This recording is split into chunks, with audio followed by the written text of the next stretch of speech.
Dicen que hay lugares que el tiempo olvida, rincones del mundo que se desvanecen de los mapas y de la memoria. Hoy les contaré la historia de uno de esos lugares, un pueblo llamado Penumbra, y la oscuridad que se negó a abandonarlo. Mi bisabuelo fue el último en contarme sobre Penumbra. Era cartógrafo, un hombre que creía que todo lugar merecía ser recordado. En sus últimos años, me hablaba con un temblor en la voz de un punto, en sus mapas antiguos, que simplemente dejó de existir. Penumbra, decía, no fue borrado por un desastre natural ni por la guerra. Simplemente se esfumó. Movido por la curiosidad y la leyenda familiar, decidí buscarlo. Pasé meses revisando archivos polvorientos y mapas descoloridos. Finalmente, encontré una referencia, una pequeña nota al margen de un diario de un viajero del siglo XIX.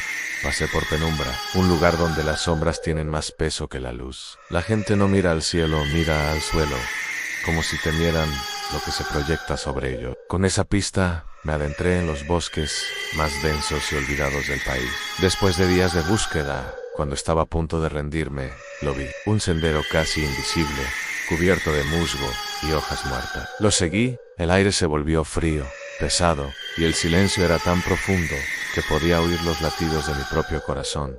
Al final del sendero, apareció Penumbra. Las casas de madera estaban ennegrecidas, inclinadas como si estuvieran a punto de derrumbarse. No había señales de vida, ni un pájaro ni un insecto, solo un silencio sepulcral. Pero lo más extraño no era el abandono, sino la luz.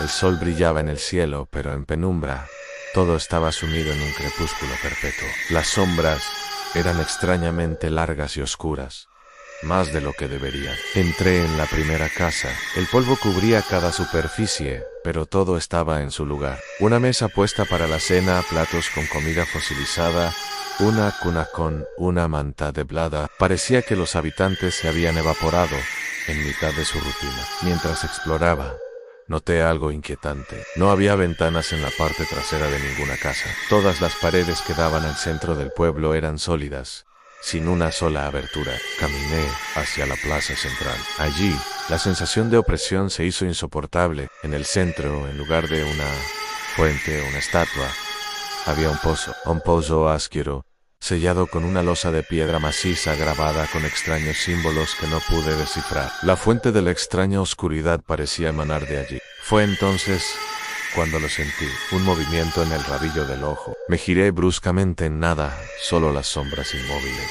Pero la sensación no desapareció. Sentía que me observaban desde cada rincón oscuro, desde cada umbral vacío. Empecé a notar que las sombras no se comportaban como debían. Parecían moverse por sí mismas, estirándose y retorciéndose cuando no miraba directamente. Decidí entrar en la iglesia, el edificio más grande del pueblo. La puerta de madera maciza se abrió con un gemido que resonó en el silencio.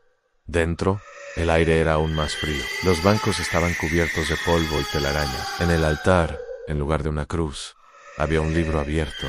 Me acerqué con cautela. Era el diario del párroco del pueblo. Las primeras páginas hablaban de una comunidad devota, de cosechas y celebraciones. Pero el tono cambió drásticamente. La sombra llegó con la sequía. Leí. Al principio era sutil, una oscuridad más profunda en la esquina, un movimiento fugaz. La gente empezó a tener miedo de sus propias sombras. Juraban que se movían cuando ellos estaban quietos. Continué leyendo, con el corazón acelerado. El párroco describía cómo la sombra empezó a reclamar a la gente. No los atacaba, no había violencia. Simplemente, una persona desaparecía y su sombra se quedaba, pegada al suelo, una mancha oscura e inmóvil que ninguna luz podía borrar. El pánico se apoderó del pueblo. La gente empezó a tapiar sus ventanas, a evitar salir, a vivir en la penumbra de sus hogares, para no proyectar una sombra que pudiera ser robada. La última entrada me heló la sangre. La caligrafía era temblorosa, desesperada. Ya no queda nadie. Solo yo aún puedo sentirla afuera, esperando. No es una criatura. Es un vacío, un hambre de luz, de vida. Sala el Pozo es su ancla en este mundo. No quiere matarnos, quiere reemplazarnos, ocupar nuestro lugar. Hoy, al anochecer, mi propia sombra ha empezado a sonreírme. Al Dios nos perdone. Al levantar la vista del diario, el sol se estaba poniendo. La tenue luz de penumbra comenzó a desvanecerse. y las sombras se hicieron más profundas, más activas. Vi como la sombra de una silla se estiraba, contorsionándose en una forma vagamente humana. El pánico me inundó. Salí corriendo de la iglesia de vuelta a la Plaza Han, y entonces lo vi. De pie, junto al pozo sellado, estaba mi propia sombra, pero no era mi reflejo. Estaba quieta, y lentamente, muy lentamente, empezó a girar su cabeza hacia mí. Separada de mi propio cuerpo, una sonrisa se dibujó en su rostro sin rasgos, una línea de oscuridad aún más negra. No esperé a ver más, corrí como nunca en mi vida, sin mirar atrás.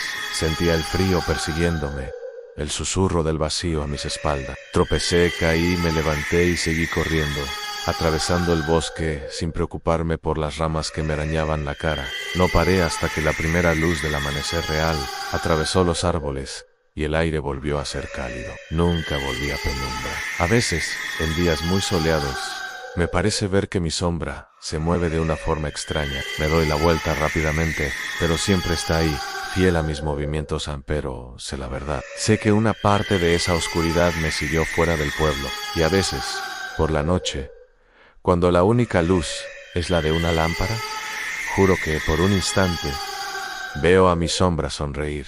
Gracias por acompañarme en esta historia. Si te gustó, no olvides dejar un like y suscribirte para más relatos desde el borde de la realidad. Nos vemos en la próxima expedición.